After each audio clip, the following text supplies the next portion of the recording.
বাড়ির প্রবীণ সদস্যদের মুখে প্রায়ই শোনা যায়, বয়স হয়েছে, রোগ তো বাসা বাঁধবেই।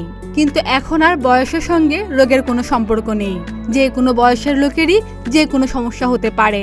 এমনকি একজন শিশুরও হার্টের সমস্যা হতে পারে ডায়াবেটিস বা উচ্চ রক্তচাপের।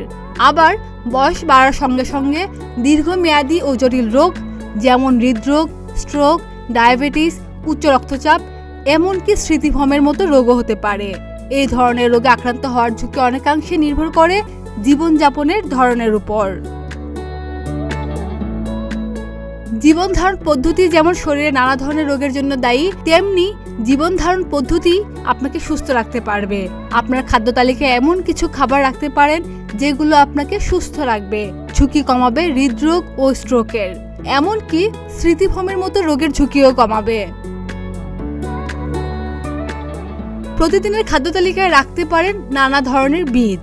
নানা ধরনের বীজে রয়েছে ভিটামিন ই।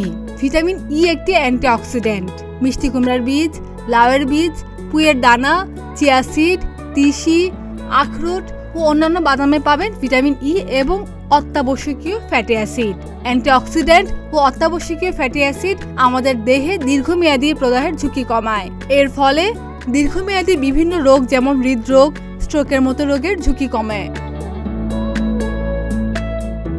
সাধারণত অতিরিক্ত তেল খেতে মানা করা হয়, তবে জানেন কি, যে তেলে অত্যাবশ্যকীয় ফ্যাটি অ্যাসিড ও ভিটামিন ই থাকে তা গ্রহণ করা ভালো।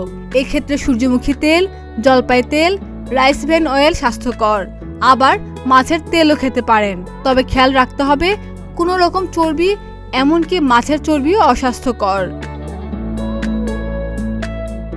প্রতিদিনের খাদ্য তালিকায় রঙিন ফলমূল ও শাকসবজি অবশ্যই রাখতে হবে। এসব খাবারে রয়েছে নানা ধরনের ভিটামিন। খেতে পারেন টক জাতীয় ফল। টক ফলে পাবেন ভিটামিন সি।